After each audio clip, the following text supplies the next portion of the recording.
tome su lugar, hermano, tome su lugar.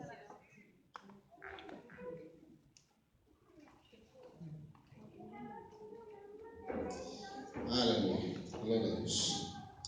Tome su lugar, por favor.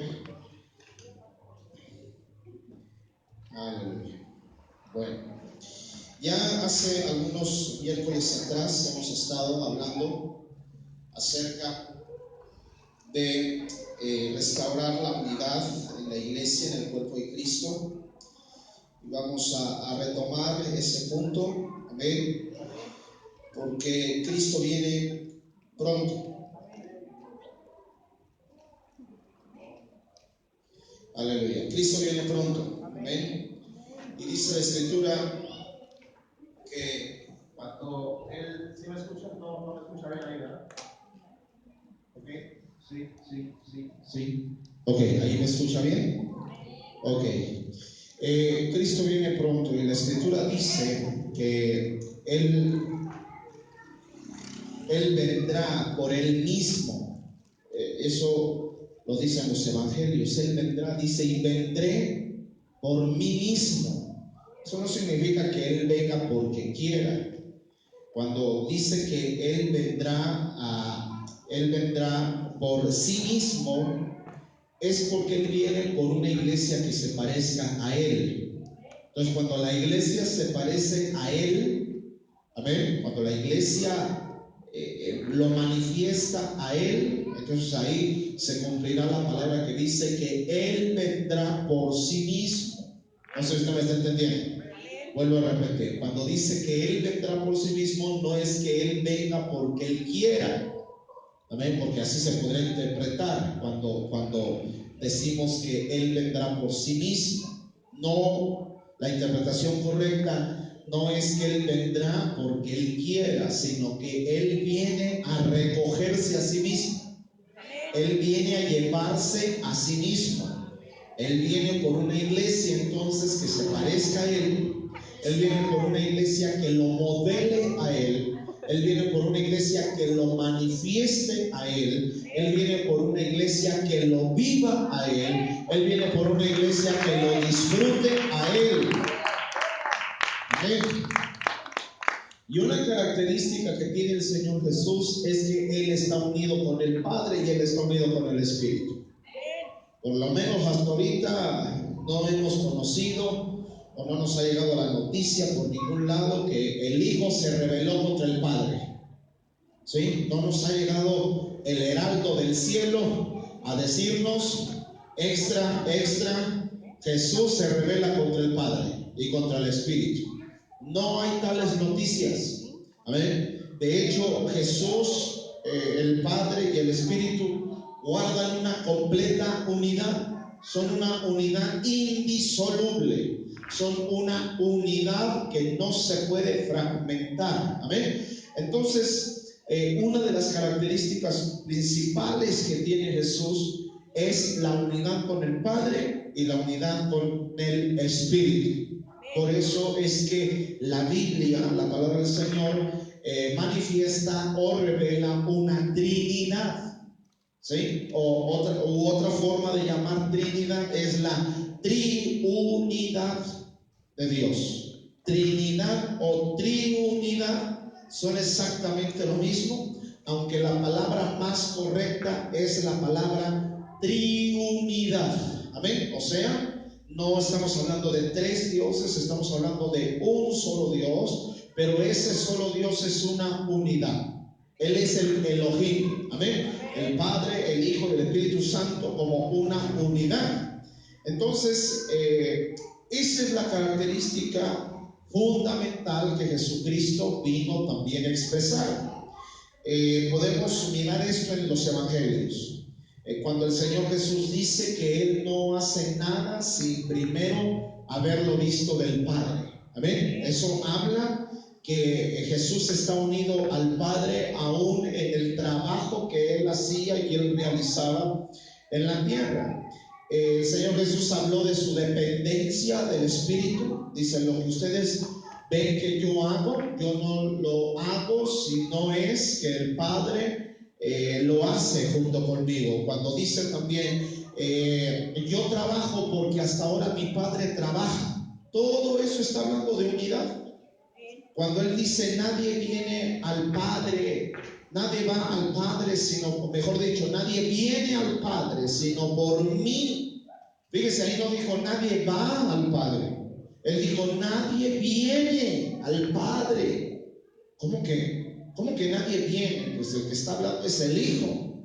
Y dice nadie viene al Padre. Bueno, ahí no está diciendo exactamente que el Hijo es el Padre y que el Padre es el Hijo. No, lo que está diciendo allí, que está afirmando allí, es esta unidad. El Hijo tiene una unión perfecta con el Padre, de tal forma y de tal manera que Él con todo derecho pudo decir, nadie viene al Padre sino por mí. Amén.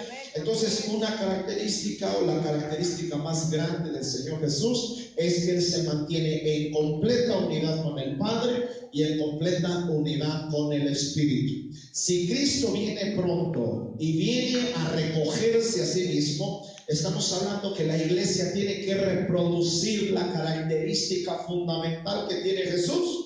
La característica fundamental que tiene Jesús no es un Jesús de barba larga, no es un Jesús usando una túnica, sino de otra manera. Si nos queremos parecer a Él, pues dejémonos crecer la barba. El problema lo van a tener los lampiños. ¿Sí? Usemos túnicas, ¿verdad? Usemos báculos, usemos bastones y, ¿verdad? Usemos sandalias para parecernos a Jesús. No, en ese sentido no debemos imaginarnos que imitar a Jesús sea de esa forma, sino que ser Jesús en la tierra como la iglesia tiene que ver con reproducir y manifestar exactamente la característica más fundamental que tiene Cristo o que tuvo Cristo en su vida terrenal como Jesús, que manifestó unidad con el Padre y unidad con el Espíritu.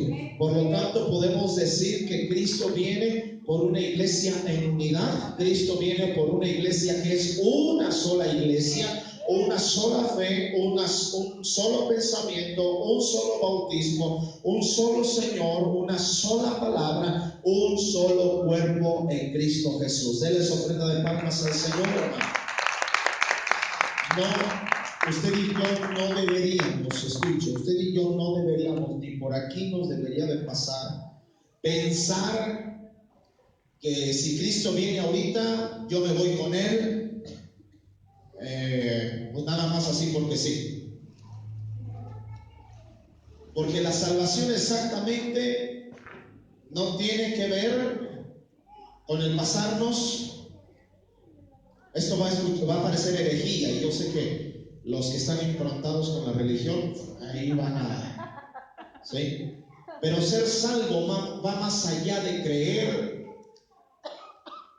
que nos vamos con el Señor a correr por pastos verdes y florecitas de todos los colores y andar ahí con los ángeles brincando en las nubes. La salvación tiene que ver con la oportunidad que Dios nos da de una transformación de la manera en la que pensamos desde aquí en la tierra. Amén. Desde aquí abajo comienza la salvación, a través de entender que la salvación tiene un aspecto presente. Y el aspecto presente de la salvación es esta oportunidad grande, esta puerta grande abierta que el Señor nos da para transformar nuestra forma de pensar.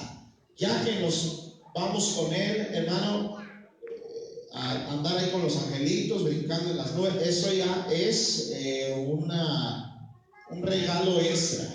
Pero el regalo mayor es esta oportunidad que Dios nos da de ser semejantes a Él, de ser iguales a Él en genética, en expresión, de permitir esa expresión de Él a través de nosotros.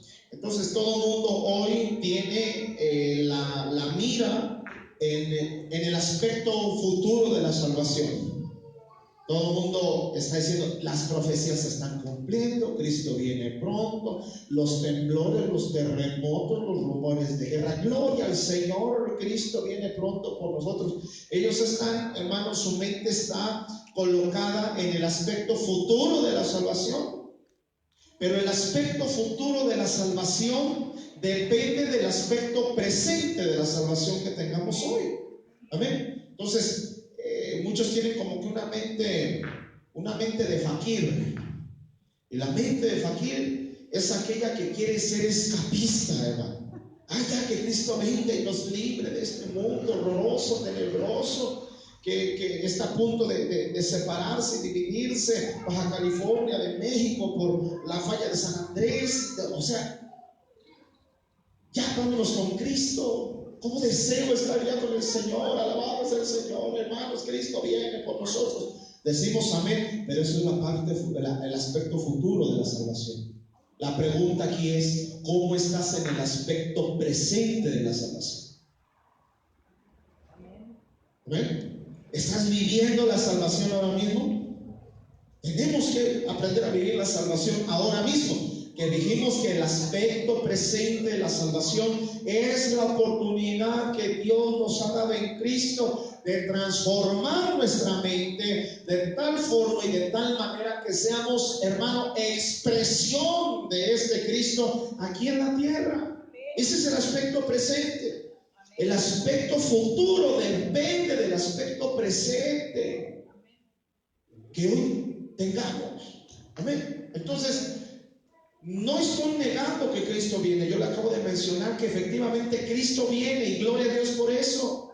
Amén. Pero Cristo viene por una iglesia que se le parezca, que tenga la cualidad primordial que Él tuvo mientras anduvo en la tierra: la unidad con el Padre, la unidad con el Espíritu. Pero para que eso suceda tiene que venir un disfrute del aspecto presente de la salvación, que es la aperturación a una nueva manera de pensar, a una nueva manera de saber las cosas, o una nueva manera de entendimiento que nos lleve a la unidad en Cristo Jesús.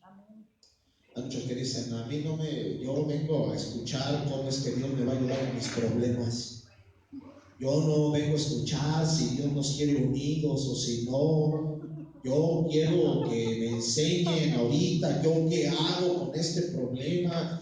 Ya ves, por eso te dije que nos quedáramos allá en la otra. Allá sí, a mí que me interesa estar aprendiendo acerca de la unidad, que el pastor arregle sus problemas en la iglesia. Por otro lado, si es que la iglesia está desunida, ¿por qué lo tienen que hacer desde aquí arriba? Es que ese es un tema, hermano, que converge a toda la iglesia. ¿Sí? Porque de la unidad que nosotros manifestemos, de la unidad que nosotros tengamos como el cuerpo de Cristo, Cristo mismo se estará manifestando. Y cuando Cristo se manifiesta, entonces hay sanidad, hay restauración, hay milagros, hay cuanta cosa usted crea. No cuanta cosa se imagine, sino cuanta cosa usted crea. Porque a veces el imaginarse no significa que usted lo va a obtener. El creer, aleluya, eso sí da por hecho y da por sentado que lo que está en oculto todavía frente a nuestros ojos, tarde que temprano se materializará para nuestro disfrute y nuestro testimonio de que el Dios que tenemos es un Dios poderoso, glorioso, maravilloso y que está del lado de su pueblo. Eso sí. Entonces, hermano, miren, para que usted me logre entender, ya ahorita llevo un poquito de tiempo y ya le solté un montón de cosas, pero cuando Cristo vino y se manifestó en su primer venida, ¿qué comenzó a suceder? Los muertos comenzaron a resucitar, los enfermos comenzaron a ser sanados, ¿amén? Los hambrientos comenzaron a ser saciados, los que necesitaban un milagro recibieron el milagro, aún los que no creían que pudieran recibir un milagro recibieron un milagro, como la mujer sirofenicia, ¿sí? Que no estaba en el pacto, y eso lo enseñé el domingo pasado, si no mal recuerdo, por la mañana, ¿sí? Y todos recibieron un milagro, una sanidad, algo de parte del Señor. Por lo menos, hermano, de cada 10 de Israel, 3, 4 recibieron un milagro de parte de Jesús. Aún que se considere mínimo, pero recibieron un milagro de parte del Señor, ¿sí? Como haber recibido un pedazo de pan, aunque sea pequeño, cuando no había que comer. porque allá en el monte habían 5,000 varones, 5,000 varones, sin contar mujeres y niños. Entonces, si usted más o menos hace el cálculo, allá había más de 5,000 personas, lo que pudiera simbolizar en aquel momento, según la explosión demográfica de Israel, aquí estaba reunida, por así decirlo, la cuarta parte de Israel o de Jerusalén, para no quizá vernos tan exagerados. Pero Jesús recorría todas las aldeas. Jesús recorrió todas las aldeas. Jesús recorrió de norte a sur todo el territorio de Israel, de norte a sur y de este a oeste. Por lo tanto, podemos creer, hermano, que algunos cuantos en aquella localidad, en aquel pueblo, recibieron un milagro y mucha de la gente miró el poder de Jesús manifestado. Todos podemos pensar entonces que todo Israel recibió un milagro o miró la gloria del Señor en la primera aparición, en la primera manifestación de Jesús en la tierra. Imagínense pues entonces cuando nosotros por la unidad manifestamos a este Cristo. Amén. No sé si me está entendiendo lo que le estoy queriendo decir. Si nosotros, hermano, de verdad manifestamos la sinergia espiritual, la unidad espiritual entre nosotros y permitimos que Cristo se manifieste a través de la iglesia, a través de la unidad de la iglesia, podemos pensar y creer entonces que entre nosotros sucederán milagros, sucederán prodigios, la gloria de Dios será vista, la gloria de Dios será manifestada, y no solamente nosotros aquí dentro de estas cuatro paredes, sino que el poder de Dios se va a extender, sino que la fama del Señor se va a extender, porque dice la Escritura que todo Israel sabía. Todo Israel supo de la fama del Señor. Amén. Entonces eso significa que cuando Cristo se manifiesta en nosotros en la unidad, la colonia de aquí a un lado va a recibir el testimonio del poder de Dios en nosotros. La colonia del otro lado va a recibir el testimonio del poder de Dios entre nosotros. Es más, ¿por qué no creerlo? La nación completa, las naciones completas sabrán que algo está sucediendo en México. Porque así es el Señor. La fama del Señor no se oculta. La fama del Señor no se oculta. Amén. El poder del Señor cuando se manifiesta arrasa. Hello. Entonces, eso se da cuando Jesús se manifiesta. Pero Jesús se manifiesta en la unidad, en el cuerpo. Jesús no se manifiesta en división con el Padre o en división con el Espíritu. Él se manifiesta en la unión, en la comunión de la iglesia como un solo cuerpo en Cristo. Que tú entiendas estas enseñanzas acerca de la unidad, hermano, entre nosotros, impactará tu casa, alcanzará a tus hijos, porque Cristo se estará manifestando de tal forma que llegará el momento en que tus propios hijos, tus propios familiares dirán: yo necesito ir a donde tú. Yo necesito, yo siento que tengo que estar allí, claro, porque Cristo se está manifestando. No es que un hombre pico de oro está aquí arriba y de excelentes sermones, porque de esos hay muchos. Amén. Pero se mueren y se acaba todo. No queremos eso. Queremos que Cristo se manifieste. Queremos que el centro de todo sea Cristo. Queremos que el centro de todo sea el Señor. Y vamos a hablar pues acerca de la unión, de la unidad, de la común unión. Amén. Que entre nosotros debe existir para que venga esta manifestación de Cristo y comiencen a suceder entre nosotros y en nuestras casas milagros, sanidades, prodigios, el poder de Dios manifestándose no solamente aquí, sino extendiéndose fuera de estas cuatro paredes. Amén. Más allá de más allá de nuestras fronteras, a otras naciones también. Los corintios tenían un problema muy severo. Vayamos a 1 Corintios capítulo 1. 1 Corintios capítulo 1, versículo 10. Primera carta a los Corintios.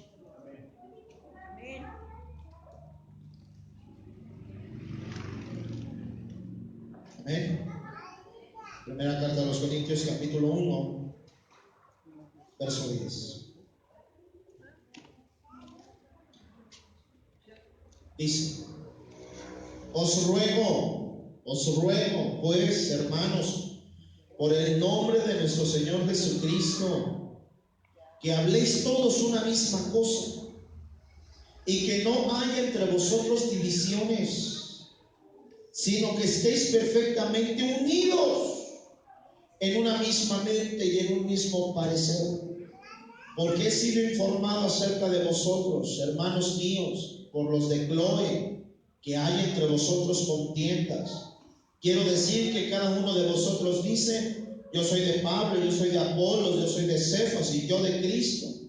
¿Acaso está dividido Cristo? ¿Fue crucificado Pablo por vosotros? ¿O fuisteis bautizados en el nombre de Pablo? Doy gracias a Dios de que a ninguno de vosotros he bautizado sino a Crispo y a Gaio, para que ninguno diga que fuisteis bautizados en mi nombre. También bauticé a la familia de Estéfanas. De los demás no sé si he bautizado a algún otro, pues no me envió Cristo a bautizar, sino a predicar el evangelio, no con sabiduría de palabras, para que no se haga vana la cruz de Cristo.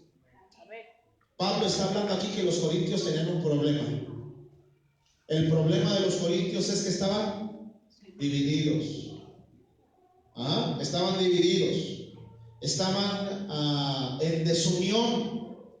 No reinaba la unión entre ellos. Tenían pleitos unos con otros. ¿Sí? Pero esta desunión afecta tremendamente nuestra unión con el Señor. Mire lo que dice 1 Corintios 1:9. 1 Corintios capítulo 1, verso 9. ¿Qué dice? Fiel es Dios, por el cual fuisteis llamados a la comunión. ¿Con quién? Con su Hijo Jesucristo nuestro Señor. Fiel es Dios, por el cual fuisteis llamados a la comunión. Todos los que estamos aquí hemos sido llamados a la comunión con su Hijo Jesucristo nuestro Señor. Ahora vea el 10, quite ahí ese subtítulo que aparece en su Biblia. Y si seguimos leyendo de corrido, entonces diría la unión del verso 9 y 10. Verso 9: fiel es Dios, por el cual fuisteis llamados a la comunión con su Hijo Jesucristo nuestro Señor. Os ruego pues. Amén. O sea, como si el apóstol Pablo estuviera diciendo: por cuanto ustedes han sido llamados a la comunión con Jesucristo nuestro Señor, les ruego entonces, por el nombre de nuestro Señor Jesucristo, que habléis todos una misma cosa y que no haya entre vosotros divisiones, sino que estéis perfectamente unidos en una misma mente y en un mismo parecer. Como que si el apóstol Pablo quisiera entonces enseñar que las divisiones entre nosotros afectan la comunión con el Señor Jesús. Y la verdad es que es así. Cuando entre nosotros hay divisiones, cuando entre nosotros hay desunión, se ve afectada nuestra comunión con el Señor Jesucristo. Porque tener comunión con el Señor Jesucristo y vivir dentro de este llamamiento a la comunión con Jesucristo, hermano, es vivir en comunión los unos con los otros. No sé si me entienden.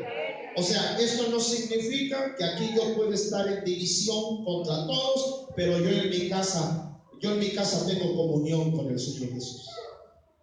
Eso no significa que yo pueda estar aquí en división con todo mundo, pero allá en mi casa hasta mi rinconcito tengo, hermano, hasta a lo mejor ya no tengo mi altar con fulana de tal, con sultano de tal, con perengano de tal, sino que tengo ahí mi Biblia abierta y ahí ese es mi lugar de comunión con el Señor Jesucristo. No. Aquí el apóstol Pablo entonces está diciendo que la comunión con el Señor Jesucristo es tener comunión unos con otros. No podemos hacer, no deben de existir dos tipos de comuniones. Una personal con mi Señor Jesucristo, y otra acá solo con algunos cuantos o en división con todos. No se puede. En la teología paulina no existe tal cosa. En la teología de Pablo existe que tener comunión con el Señor Jesucristo es tener comunión con los hermanos. Hey, hello. Y tener comunión con los hermanos es tener comunión con el Señor Jesucristo.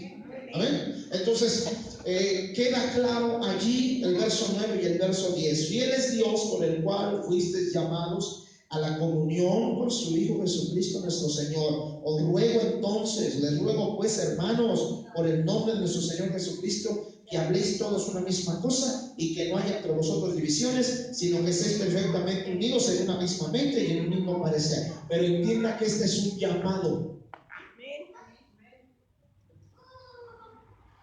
Tenemos un llamado, tenemos un llamamiento. ¿Cuál es ese llamamiento? ¿Tener comunión con quién? Con el Señor Jesucristo. ¿Sí? Pero esa es la parte subjetiva.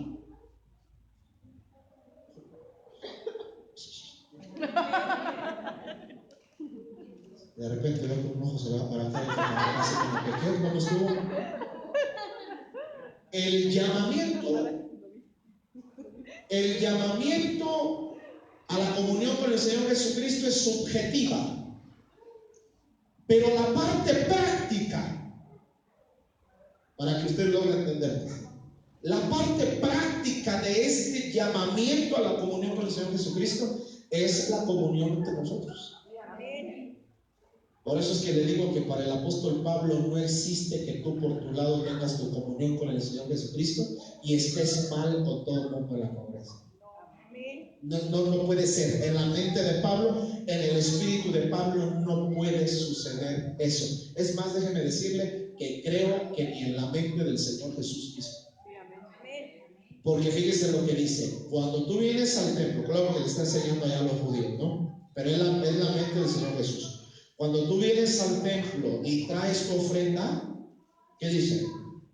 O sea, y te das cuenta que estás mal en división con uno de tus hermanos, Él no dice agarra tu ofrenda y llévatela y ponte en comunión con Él. Dice no, a ver, si tú vienes al templo y traes tu ofrenda para el Señor, deja tu ofrenda, no te la lleves.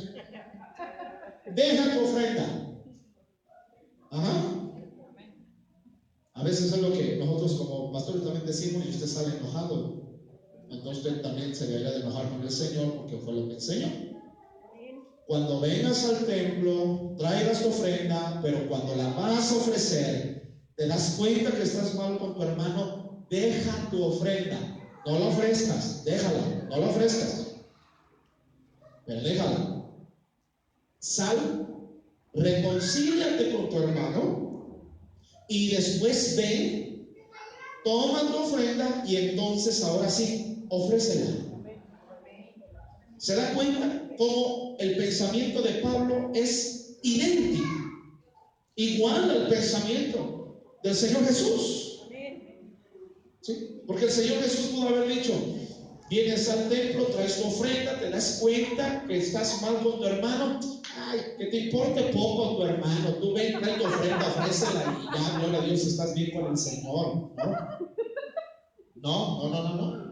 Sino que tanto para el Señor Jesús como para el apóstol Pablo, tener comunión con Dios es tener comunión con los hermanos. Y tener comunión con los hermanos es tener comunión con el Señor Jesús. Pero este es un llamamiento. Si es un llamamiento tener comunión subjetiva con el Señor Jesús, es un llamamiento también tener comunión objetiva, o sea, práctica entre nosotros. Es un llamamiento. Y la palabra llamamiento, escuche, la palabra llamamiento en la Biblia regularmente tiene connotación de una orden. Un llamamiento es una orden. Un llamamiento es una orden. Es como cuando, hermano, es un ejemplo. Alguien está en la milicia, es un soldado, y de repente le dan días francos, 2, 3 días francos de descanso, que se vaya para su casa, que a ver, vean allá qué hace. Y le dan oportunidad de salir del cuartel. Pero resulta que en esos días hay una amenaza de la nación China contra México. Dios quiera que nunca suceda eso. China amenaza a México. Entonces, ¿sabe qué hacen? Hacen un llamamiento a todos los que salieron francos. Pero ese llamamiento a regresar al cuartel para idear la estrategia no es, ese llamamiento no es si quiere venir. Ese llamamiento es una ¿qué? Es una orden. Preséntese, pero estoy franco, preséntese. Pero que me faltan 3 días, preséntese. Firmes. Y allá el otro tiene que presentarse. Porque hubo un llamamiento. Todo llamamiento tiene connotación de una orden. Dice que aquí usted y yo tenemos un llamamiento. Tenemos una orden. Y esa orden es tener comunión con el Señor Jesucristo. Pero entonces también es un llamamiento y también es una orden tener comunión entre nosotros. Y aquí, hermano, se nos tiene que caer la barrera de que con fulano sí, con fulana no, con perenganito sí, porque me cae bien, con sotanita no, porque se ve bien, quién sabe. Es una orden. Tener comunión unos con otros. Es una orden. Las no divisiones. Es una orden. La no comunión. Es una orden, hermano, a la no separación entre nosotros. Y la orden es la unión, la comunión, el vivir unidos, porque esa es la parte práctica, amén, del llamamiento subjetivo que tenemos con el Señor.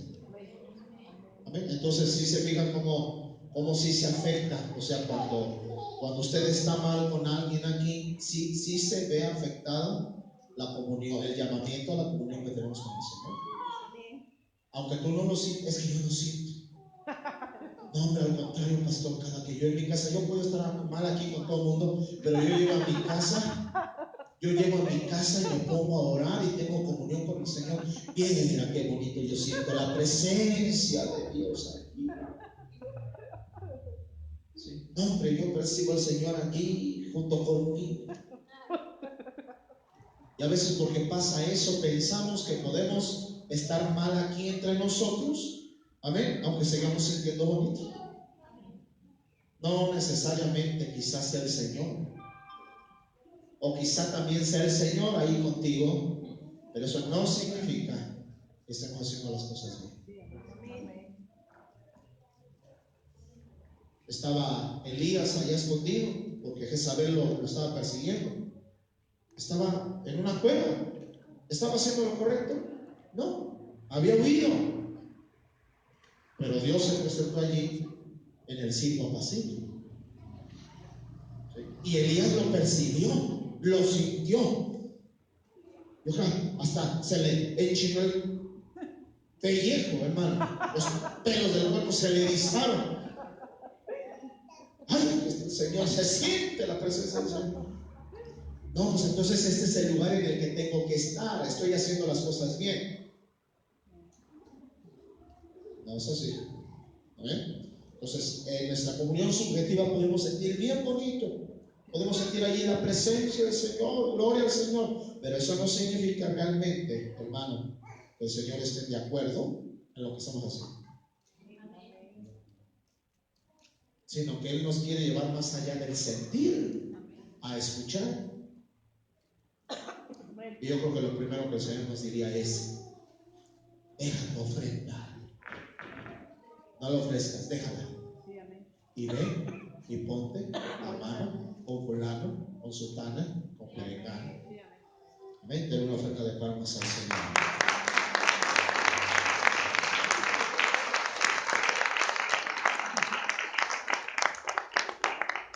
Bien.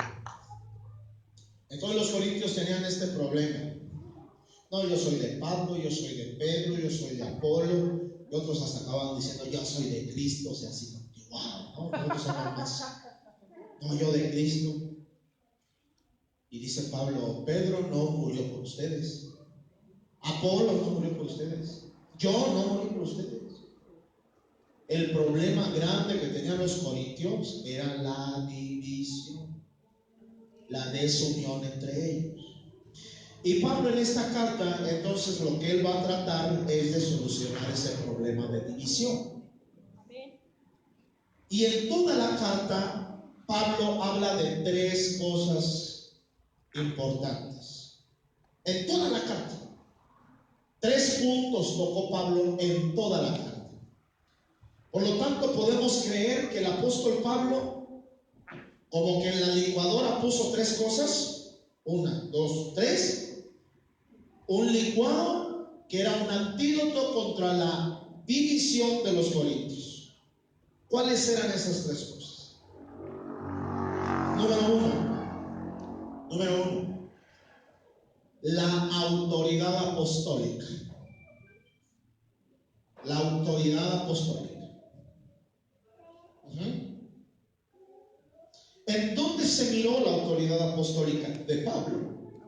¿En dónde se miró la autoridad de Pablo? Bueno, en el capítulo 5, por ejemplo. El capítulo 5 de Primera de Corintios nos habla cómo Pablo, como la autoridad apostólica, pone orden en un caso de inmoralidad. Después, en el capítulo 7, Pablo comienza a hablar de los problemas del matrimonio. Y Pablo, como autoridad, establece cómo es que debería de llevarse un matrimonio, cómo es que debería de conducirse un matrimonio, pero lo hace desde su autoridad apostólica. ¿Sí? Después, en el capítulo 8, Pablo comienza a hablar acerca de lo sacrificado a los ídolos. Y comienza a enseñar ahí, y ahí es donde dice: no quiero que se hagan partícipes de la mesa de los demonios y de la mesa del Señor. Pero miren con qué palabras: no quiero. Allí está manifestando, está expresando autoridad apostólica. Después, en el capítulo 10, Pablo sigue enseñando y da algunas amonestaciones contra la idolatría. En el capítulo 11, pues que estamos hablando de la autoridad apostólica. En el capítulo 11, Pablo, en su autoridad apostólica, establece orden en el asunto del atavío de las mujeres. Y allí es donde habla, hermano, un poco acerca del uso del velo, por ejemplo. Y también toca el punto de la cena del Señor. Y como que pone orden en todas estas cosas en su autoridad apostólica. ¿Sí comprendemos? No estamos leyendo todos los capítulos, porque si no, imagínense, aquí no acabamos. Solo que le estoy mencionando solo los capítulos en donde Pablo, en su autoridad apostólica, dice: en cuanto a la idolatría, esto es así. En cuanto al matrimonio, esto es así. ¿Sí? En cuanto al atavío de las mujeres, esto es así. En cuanto a la cena del Señor, esto es así. Pero ¿desde dónde lo hace Pablo? desde su autoridad apostólica. ¿Sí? Ese es el primer punto que el apóstol Pablo expresa en la carta. Ahora, hay un segundo punto. Ese segundo punto está en el capítulo 12 y 14 de Primera de los Corintios. Capítulo 12 y capítulo 14 de Primera de Corintios. Y el capítulo 12 y el capítulo 14 de la primera carta a los Corintios nos habla de los dones del Espíritu. Y comienza a enseñar acerca de las lenguas, comienza a enseñar acerca de la profecía, comienza a enseñar de la acción del Espíritu de Dios. Amén. En la iglesia. Y allí es donde el apóstol Pablo establece que el Padre hace las operaciones, el Espíritu da los dones y el Señor Jesucristo da los ministerios. Y dice, pero esto lo hace un solo y único Espíritu. Amén. Como dándonos a entender, hermano, a la iglesia, que la función máxima del Espíritu es la unidad. Es la unidad. Como segundo punto, entonces Pablo comienza a hablarle, hermano, de los dones espirituales. Ya les habló acerca de cosas en las cuales él está poniendo reglas y está poniendo orden en su autoridad apostólica. Punto número 2, les enseña acerca de los dones del Espíritu fluyendo en la iglesia correctamente. Y les toca un tercer punto. Ese tercer punto es el asunto del amor. El amor. Y eso está en el capítulo 13 de la carta, de la primera carta a los Corintios. Amén. Y el apóstol Pablo intenta, escuchen, el apóstol Pablo intenta que la iglesia de Corinto entienda esas tres cosas. Que entienda la autoridad, que entienda los dones y el fluir del Espíritu y que entienda el aspecto del amor. Porque una iglesia en desunión, en división, necesita esas tres cosas. Necesita el reconocimiento de una autoridad, necesita un verdadero fluir del Espíritu. ¿Amén? Y en este fluir del Espíritu, tener bien entendido cuál es el objetivo del Espíritu, la unión, la unidad. Y número 3, una iglesia en división lo que necesita entender es el aspecto del amor.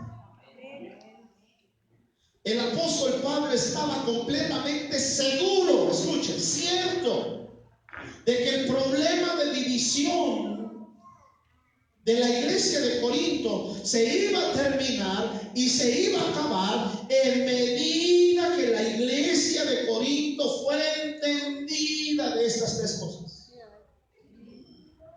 Hoy en día se requiere también urgentemente que la iglesia sea entendida en estos tres aspectos.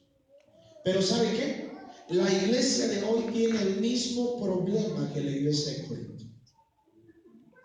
Aparte de la división que hoy muchas congregaciones tienen, aparte de la división, la iglesia lo único que quiere es los dones del Espíritu, el mover del Espíritu, la gloria de Dios en la iglesia, y hasta ahí.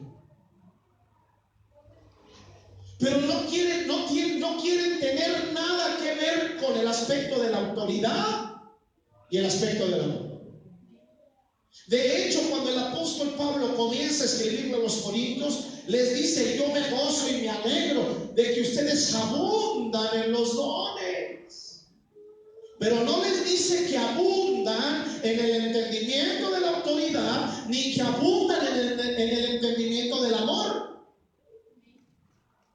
Como que entonces el apóstol Pablo da a entender que una iglesia enfocada solamente del aspecto de los dones del Espíritu, pero que se olvida del aspecto de la autoridad y el aspecto del amor, va a sufrir divisiones. ¿Sí? Una iglesia, hermano, que solamente está enfocada, hermanos, vamos a orar para que el Espíritu de Dios se mueva y la gloria de Dios entre nosotros, y que todos podamos sentir la gloria de Dios y el Espíritu Santo. De ahí surge el pentecostalismo, por ejemplo, y dése cuenta que el pentecostalismo es quien más ha tenido divisiones en toda su historia. Porque su énfasis, ¿saben cuál es? Dones, dones, dones, dones, dones. La gloria de Dios, sentir al Espíritu. Y yo no estoy diciendo que está mal, porque tampoco de este licuado que el apóstol Pablo está haciendo, no podemos sacar este asunto de los dones del Espíritu, porque entonces nada más nos quedaríamos, pues yo digo que con dos, con el aspecto de la autoridad y con el aspecto del amor, pero también estaríamos incompletos. Y también habría allí divisiones. Y luego hasta puedo imaginarme que si sacamos afuera el asunto del Espíritu y solamente dejáramos el amor y echáramos fuera el aspecto del Espíritu y el aspecto de la autoridad y nos quedáramos con el amor, aún allí habría problemas.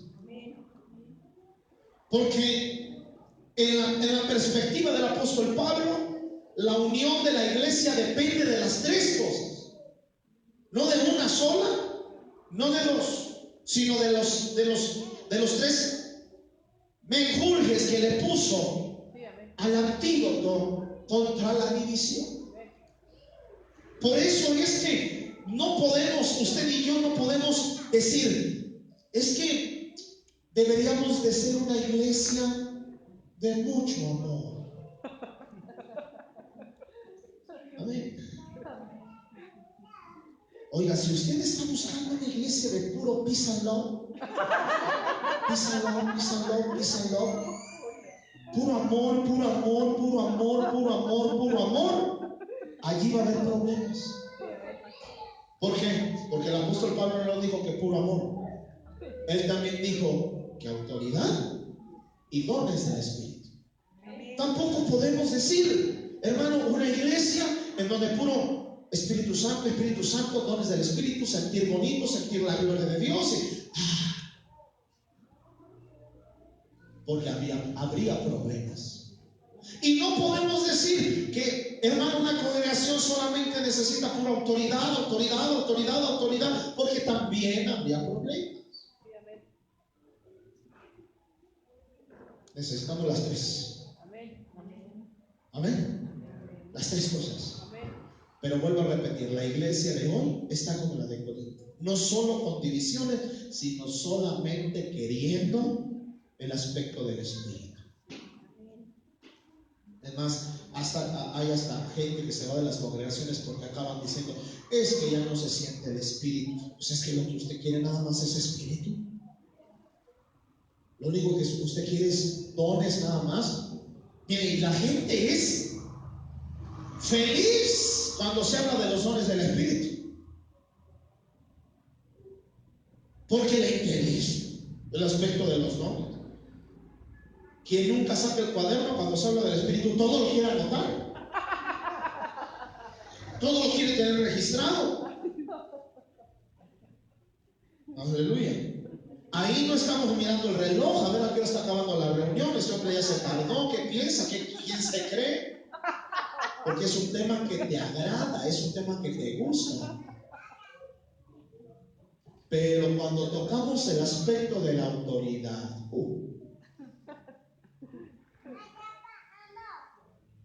hasta investigamos si el tema de la iglesia ese miércoles va a ser la autoridad. ¿Para qué? Para no ir. Porque tenemos un fuerte conflicto con la autoridad. ¿Por qué razón?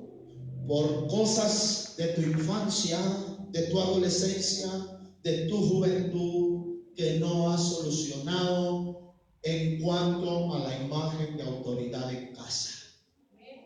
Porque si tuviste una autoridad distorsionada de parte de tu padre, de parte de tu madre, de parte de tus hermanos, tuviste esa autoridad distorsionada, tienes un fuerte conflicto con la autoridad. Cuando se habla de autoridad en la iglesia, es el tema que no gusta. Es el tema que no cae, que no agrada, sino que de repente viene como un punzón, viene como una aguja, viene como un alfiler, y ya estamos, hermano, ya quiero sacar esto, y ya no puedo, y esto y lo otro, y Dios me está revelando que este no es mi lugar. Pues claro.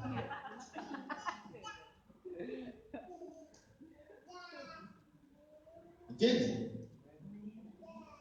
Y hay otros que al no percibir amor como ellos creen que se les tiene que dar amor. Amén. Porque tenemos una idea de amor muy propia. Tenemos una idea de amor muy personal.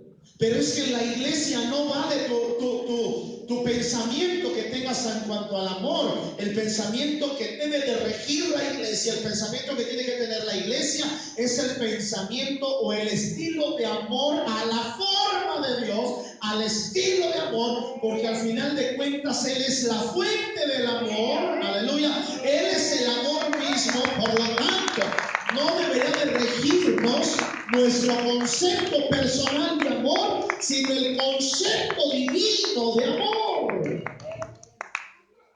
Amén.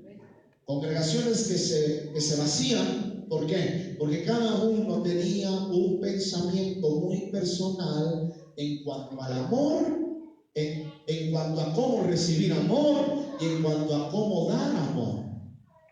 Lógicamente que cuando no lo recibes como tú quieres, y cuando alguien percibe que no lo das como deberías de darlo, ahí está el problema.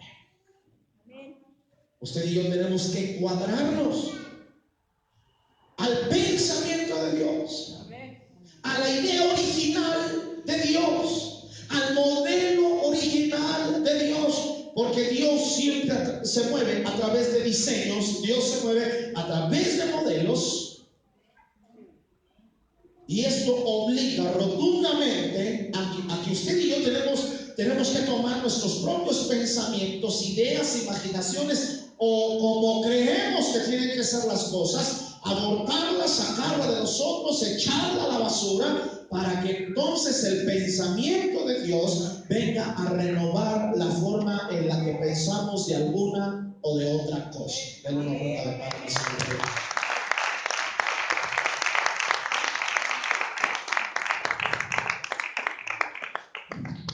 La iglesia en unidad, si quiere tener la unidad que exprese a Cristo, y que cuando Cristo sea expresado, entonces comencemos a mirar entre nosotros cosas increíbles, cosas maravillosas, cosas poderosas, para que comencemos a mirar, hermano, esta manifestación gloriosa del Cristo resucitado, trayendo vida a los muertos, trayendo sanidad a los enfermos, trayendo libertad a los cautivos, y haciéndose Cristo hoy fama alrededor de las colonias que tenemos aquí. Hermano, que Cristo se haga fama en toda la República Mexicana, y que Cristo se haga fama de nuevo en todo el mundo. Necesitamos expresarlo a través de la unidad. Para que eso se pueda lograr, usted y yo necesitamos tener un entendimiento de la autoridad, de los dones del Espíritu, o en este caso de la genética del Espíritu y del amor.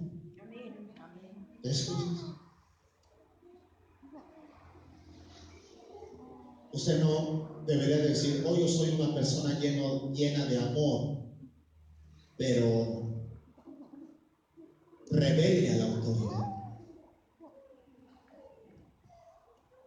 No sé si me explico.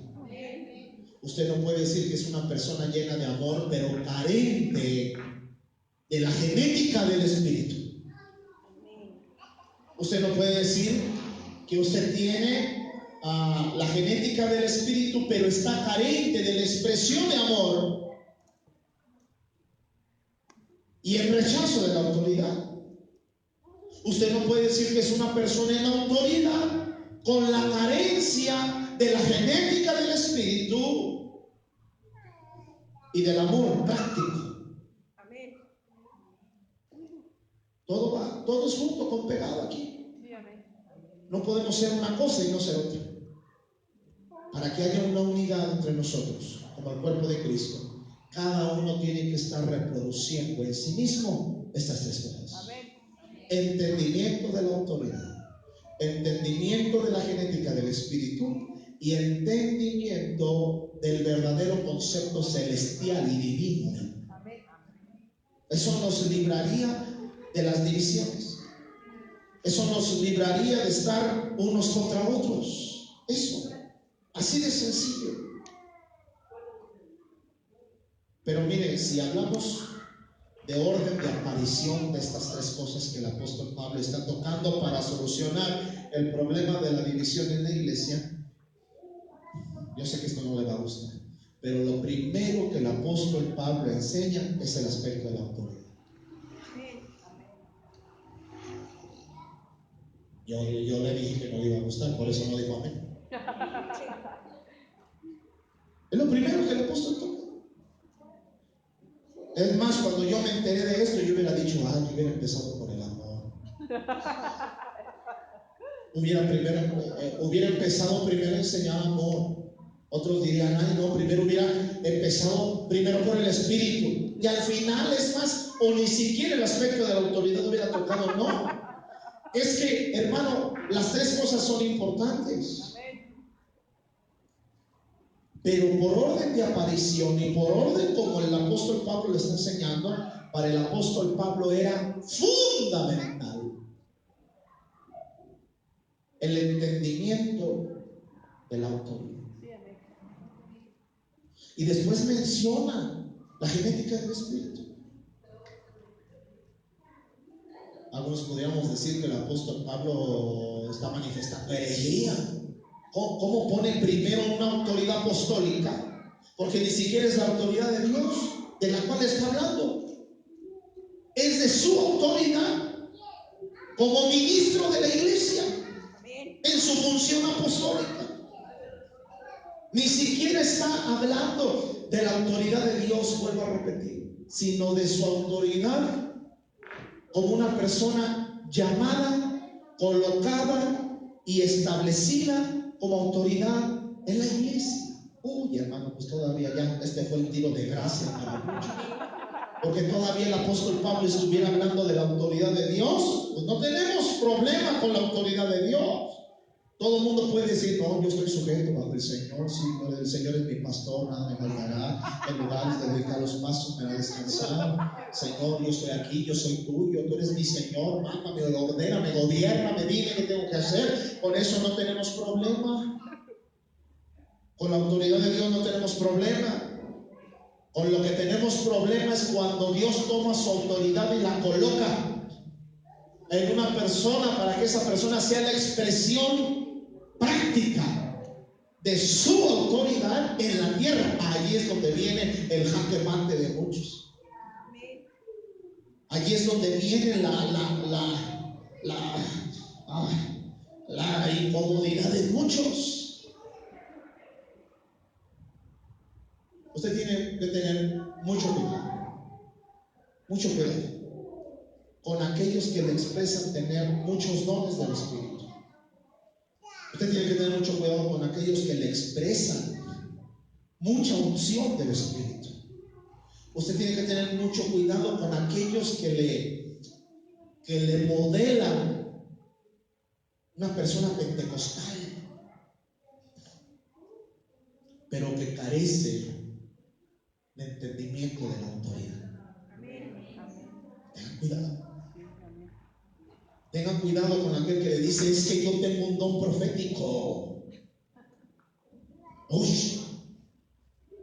No, es que No, hombre, yo cuando oro por los enfermos, mira, así se sana.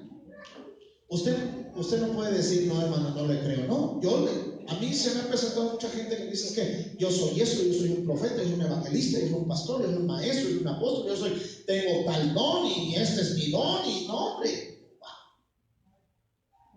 Un estuche de momeríos espiritual.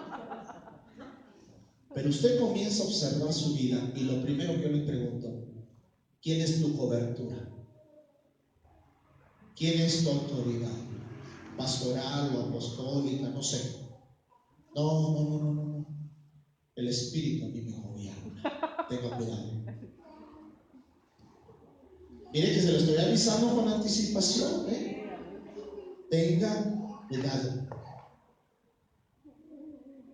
Porque si esa persona podrá manifestar o creer que manifiesta muchas cosas en cuanto a los dones del Espíritu, pero si tiene problemas con la autoridad, en especial con la sujeción a una autoridad, al orden que establece una autoridad, porque lo que está haciendo el apóstol Pablo aquí es poner desorden. Cuando les habla de la mesa del Señor, les dice, a ver, ¿qué es eso? Que en la congregación se va a llevar a cabo la mesa del Señor, y antes de celebrar la mesa del Señor, muchos ya se fueron a comer sus tacos a la esquina. Porque ¿sabe cuál era la práctica de la iglesia? La práctica de la iglesia era llegar a la reunión especial de la mesa del Señor, a comer el pan y a tomar del vino que representa el cuerpo y la sangre de Jesús, y al término de una reunión como esa, entonces comenzaba la fiesta de traje. Traje el chicharrón en chile verde, yo traje el mole, yo traje esto. Esa era la reunión de la iglesia primitiva. La iglesia estaba, hermano, esperando cuando la autoridad de la iglesia o los ancianos de la iglesia proclamaban próximo domingo, hermanos, mesa del Señor. Y sabían que iba a haber fiesta. Y nadie decía, yo voy a llegar así. ¿Qué trajiste? El hambre nada más. Todos sabían que cuando había cena del Señor, mesa del Señor, era fiesta de traje. Porque terminando de tener comunión con el cuerpo y la sangre de Cristo, la comunión subjetiva con el cuerpo y la sangre de Cristo, aleluya, una vez de darle cumplimiento al llamamiento de la comunión con Jesucristo en su cuerpo y en su sangre, entonces venía la parte práctica de esa comunión. Y la parte práctica de esa comunión es que ponían las mesas, y ahora yo traje esto, yo traje aquello, yo traje esto, yo traje aquello. Pero que el hermano fulano, ¿dónde está el hermano fulano? No está, no vino. ¿Por qué no vino? Pues porque no tiene para compartir. ¿Y sabe qué hacía la iglesia primitiva? Escuchen, no me estoy inventando. Lo que hacía la iglesia primitiva era armar una comitiva, 3, 4, y allá van 3, 4 por él. Hermano Domitilo, ¿qué pasó, hermanos? ¿Qué pasó? Lo que estamos diciendo, ¿por qué no está en la reunión? Ay, hermanos, es que no tuve para compartir. ¿Y quién está pidiendo algo? Véngase, añádase. Y lo tomaban y lo llevaban para tener la comunión. Amén, amén, amén. Ahora ya no es así. Que fulano no venga porque ese nunca pone nada. Pero tampoco se vale, hermano, ya que te la agarres a cotorreo también. No se vale que seas de los que nunca, hermano, nunca. ¿Qué pasa? Allá hay que romper una maldición de escasez, de tacañería, de engaño del diablo que dice que no tienes nada. Porque esa es otra parte también. Esa es otra parte.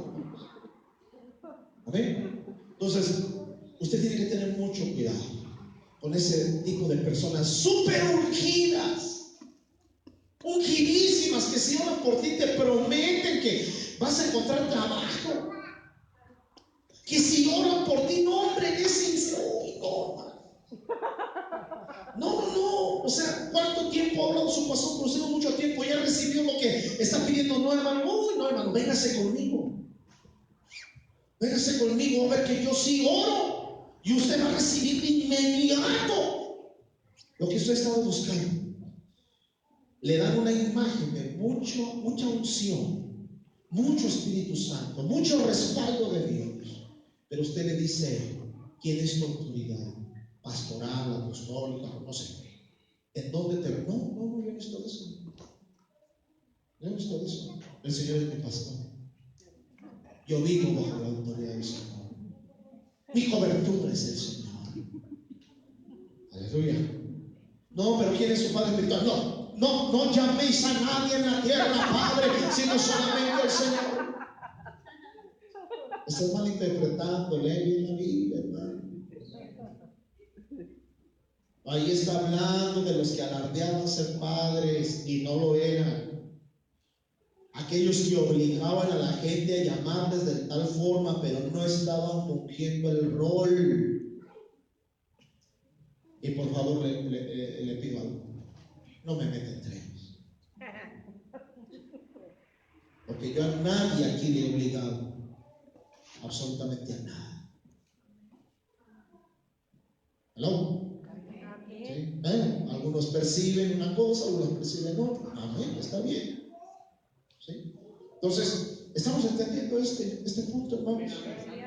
Una de las formas y una de las maneras en las cuales Pablo trató este asunto de la división es que el pueblo entendiera la autoridad, la genética del Espíritu. ¿Cuál es la genética del Espíritu, dijimos? El Padre hace las operaciones, el Hijo da los ministerios, el Espíritu da los dones, pero esto lo hace un solo y mismo Espíritu. Ahí está manifestada la genética del Espíritu. ¿Cuál es la genética del Espíritu? ¿Cuál es la genética del Espíritu? ¿Dar dones? No. Unido.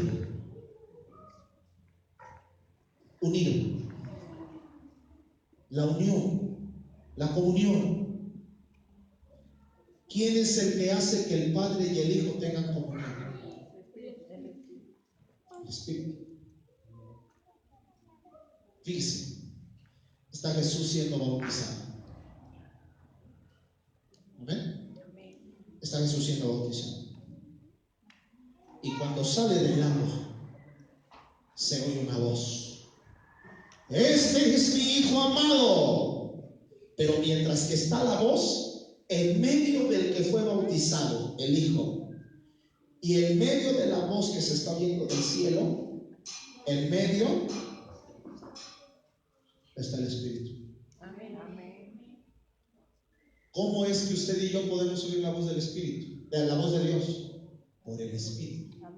Porque el Espíritu liga nuestros oídos espirituales con la voz del Señor. ¿Cómo es que usted y yo recibimos guía de Dios? Por el Espíritu. Si usted revisa las Escrituras, todo es por el Espíritu. ¿Sabe por qué usted y yo aceptamos a Jesús como Señor y Salvador? Porque hubo uno que obró. No sé, a lo mejor estabas tú en tu casa, estabas en una campaña evangelística, ibas en el metro y se subió alguien a predicar. No sé cómo hayas tú aceptado a Jesús como Señor y Salvador. Pero antes de que aceptaras a Jesús como Señor y Salvador, hubo una persona divina que actuó. ¿Quién fue? El Espíritu. Porque Jesús lo dijo. Jesús dijo que el Espíritu es el que convence. Entonces, mientras que tú estabas escuchando el mensaje, comenzó a venir dentro de ti un convencimiento de que necesitabas al Señor, un convencimiento de que lo necesitabas en tu vida, un convencimiento de que necesitabas arrepentirte, un convencimiento de que fuera de Él no ibas a poder más. ¿Quién fue que te convenció? El Espíritu. Entonces, fíjate cómo el Espíritu unió tu espíritu humano con el cual naciste y unió al Señor Jesús en tu espíritu. Pero ¿quién lo hizo? El Espíritu Santo. Por lo tanto, la genética del Espíritu siempre es la unión. Y siempre es la comunión. Amén. Usted se podrá encontrar a un cristiano que le diga: no, hombre, yo hablo lenguas hasta por los codos. Miren, nada más le hago así, se oye.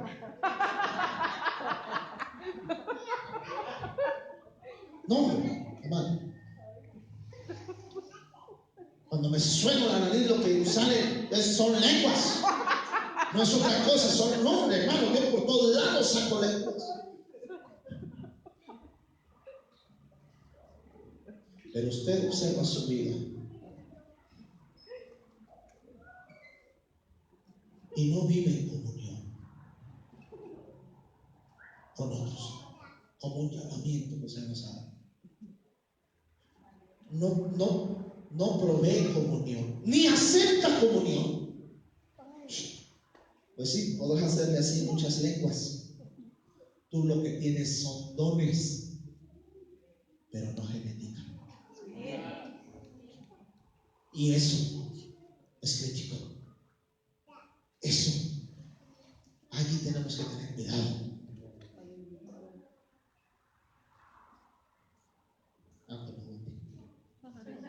Es la verdad.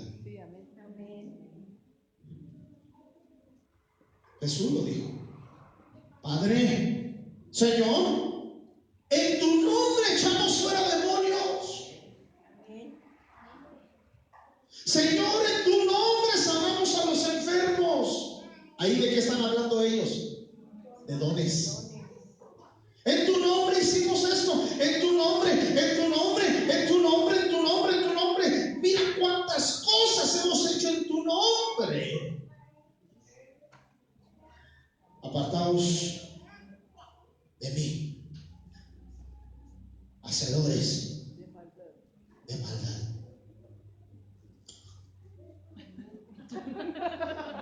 ¿Qué? Pero si eran personas llenas de los dones. Apartaos de mí, hacedores de maldad. Y les dice: no los conozco. No los conozco. Y la única manera de conocer a una persona es en comunión. ¿Quiere usted conocer a una persona? Invítele un café y tengan comunión, y usted lo va a conocer. Cuando les dice: apartaos de mí, hacedores, bueno, que les dice más fuerte: malditos hacedores de maldad, porque no los conozco. ¿Qué es lo que está diciendo? Ustedes comunión conmigo jamás tuvieron.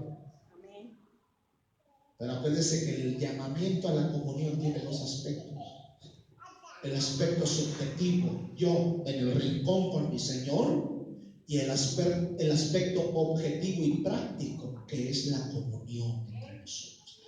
No los conozco. Podrá haber gente que tenga muchos dones y pueda decir que está cargada de la unción, pero si a su vida práctica no hay comunión con el cuerpo, lo único que tiene son dones, pero no tiene la genética del Espíritu.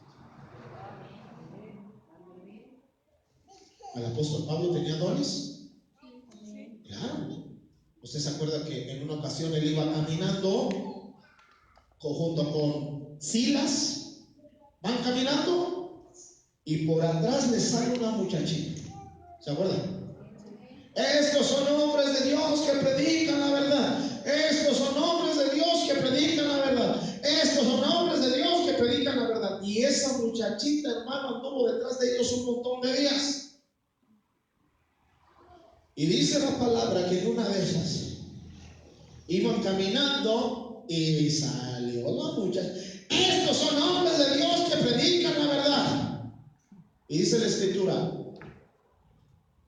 que molestando a Pablo, esa palabra molestar a Pablo habla de un sentimiento interno que el Espíritu le dio a Pablo en cuanto a que aquella muchacha era una adivinadora. Y efectivamente, porque dice la Escritura que esa muchachita era la adivinadora del pueblo, era la bruja del pueblo, que la controlaban y la manipulaban y le daban grande ganancia a quien era su dueño. Bueno, esos nombres de Dios que predican el Evangelio, molestando a Pablo, un sentir interno de Pablo aquí, un don activado de discernimiento. Se volteó y le ordenó: sal de ella y no vuelvas a entrar. Y dice la Escritura que cayó la muchacha al piso, revolcándose. ¿Tenía dones? Sí. Pero cuando le escribe a los corintios, les dice: os ruego, hermanos, que no tengan divisiones. ¿Por qué? Porque Pablo no solamente tenía dones, sino que también tenía la genética del Espíritu, por la cual exhortaba a los corintios a que se libraran de las divisiones y de las desuniones. ¿Amén? Una iglesia, división, que se quiere unir para manifestar este Cristo, necesita primero el entendimiento de la autoridad,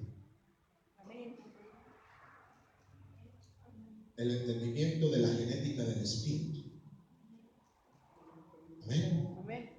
Una persona llena del Espíritu Santo te manifiesta dones, sí, pero también va más allá.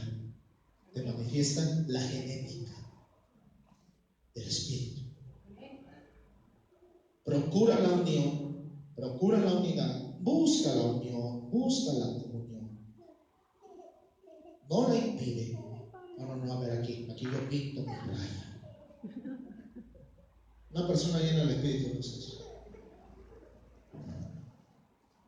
Pablo estaba lleno del Espíritu, ¿sí? Y el Espíritu lo llevó a meterse hasta donde él no quería. O sea, la genética del Espíritu le dijo: no le vas a poner límites a nadie. Al contrario, vas a abrir esos límites y vas a tener comunión con aquellos que ni siquiera me conocen. ¿Para qué? Para que tú les improntes, para que tú los lleves, para que tú los implantes en el camino de la vida. ¿Cuántos llenos del Espíritu estamos aquí? Entonces busque la unión. Qué bueno que tiene lenguas. Qué bueno que sueña. Qué bueno que tiene visiones. Qué bueno que le aparece polvo de oro en las manos. Qué bueno que sienta calientito. Qué bueno. Qué bueno que sienta escalofríos. Qué bueno. ¿Ven? Pero manifieste la genética. Manifieste la genética del Espíritu. Amén. Y tengamos el concepto real, el concepto divino del amor. Dentro de 8 días vamos a hablar un poco más acerca de estas tres, pero vamos a ir poniendo más ejemplos, ¿verdad? De cómo estas tres cosas actúan para la unión de la iglesia, con el propósito de manifestar al resucitado. Y en medida que se manifieste el resucitado, entonces tendremos entre nosotros las pruebas de la manifestación. Y las pruebas y señales de la manifestación serán enfermos sanados entre nosotros, cautivos liberados entre nosotros, milagros sucediendo entre nosotros, pero también, hermano, a este Cristo revelándose como el único, suficiente Señor y Salvador de todo y de todos. Eso le beneficiará a tu casa y le beneficiará a todos los que te rodean, porque el Señor se comenzará a hacer de nuevo una fama como la que se hizo en Israel. Póngase de pies. Padre, gracias. Padre, hoy recibimos esta palabra, Señor. Para algunos dura, complicada, difícil, Señor. Pero Padre, gracias, Señor, porque, Señor, tú nos estás llamando a la unidad. Tú estás, Señor Dios, revelándonos que tenemos un llamamiento, Señor. Ese llamamiento es una orden, Señor. Ese llamamiento es una orden a la comunión subjetiva contigo en nuestros tiempos devocionales, en nuestros tiempos de oración personal contigo, en nuestras casas, allí en el rincón, Señor Dios, donde nadie nos ve, donde nadie humanamente nos oye, Señor, donde nadie humanamente nos ve, pero que tú ahí nos ves y ahí nos escuchas, Señor. Padre, esa es la comunión, ese es el llamamiento, esa es la orden subjetiva de nuestra comunión contigo, Señor. Pero también, Padre, hoy reconocemos que hay, Señor Dios, una vida práctica, Señor, y esa vida práctica, Señor, es entre nosotros, Señor, en el nombre de Jesús. Y también es un llamamiento, Señor, la comunión con nosotros, con nosotros. Es una orden, es una ordenanza estar juntos, Señor, porque allí desciende el buen óleo, Señor. El buen óleo no desciende para unir a la iglesia. El buen óleo desciende cuando la iglesia está unida, Señor. En el nombre poderoso de Jesús, yo te ruego, Señor, que por tu Espíritu, Señor Dios, tú reveles más de esta palabra al espíritu de tus hijos. Que reveles más de esta palabra al corazón de tus hijos, al corazón de tus hijas, Señor. Padre, que impregnes, que improntes, Señor, esta palabra, Señor. Padre, revélanos, Señor Dios, la autoridad. Revélanos el aspecto de la autoridad, Señor. Porque hoy queremos vivir en esa autoridad, en el reconocimiento de esa autoridad. Señor, en el nombre de Jesús, despierta la genética del Espíritu en nosotros. Despierta el deseo por la unión, el deseo por la unidad, el deseo por la común unión, Señor Dios, entre nosotros. Señor Dios, y sobre todo renueva nuestra mentalidad en cuanto al concepto de amor, Señor, entre nosotros. Porque hemos tenido un concepto de amor muy personal. Hemos tenido un concepto, una idea de amor muy personal en cuanto a cómo recibir, en cuanto a cómo dar y en cuanto a qué es, Señor. Pero Padre, aquí no importa lo que nosotros pensemos o creamos. Señor Dios, aquí tu mente es la que reina. Tu mente, Señor Dios, es la que gobierna. En el nombre poderoso de Jesús de Nazaret, no nos permitas tener más una cosa que otra. Permítenos tener estas tres cosas fluyendo en la vida de la iglesia, fluyendo en nuestras vidas, fluyendo en nuestros corazones y restaurando la comunión, Señor, con el propósito de que te puedas manifestar, Señor, que podamos manifestarte como un solo cuerpo, que podamos manifestarte como una sola fe, Señor Dios, que podamos manifestarte como un solo y único Dios, Señor Dios, y que te puedas hacer fama alrededor de nosotros, Señor, que te puedas hacer fama, Señor, en nuestras casas, que te puedas hacer fama en nuestras familias, que te puedas hacer fama, Señor, en esta colonia, que te hagas fama, Señor, en esta nación, que te hagas fama, Señor Dios, en todo el mundo de nuevo, Señor, y que todo el mundo sepa que tú eres el Señor, que todo el mundo sepa que tú eres el Salvador. Gracias porque nos has salvado, Señor, y el aspecto presente de la salvación, Señor, es que hay una puerta abierta para la transformación de nuestra mente, Señor, con el propósito de vivir en tu reino, Señor Dios, en el aspecto futuro de la salvación, no con una mentalidad derrotada, sino con una mentalidad correcta de hijos, de reyes, de sacerdotes. En el nombre de Jesús de Nazaret, Señor, impronta esta palabra, Señor, y que nuestros corazones, nuestros espíritus se sientan inclinados, Señor Dios, a la comunión unos con otros. Queremos verte entre nosotros, queremos que te manifiestes entre nosotros y queremos que te glorifiques entre nosotros, Señor, en el nombre glorioso y en el nombre eterno de Jesús en Cristo. Amén y amén. Denle su fuerte aplauso.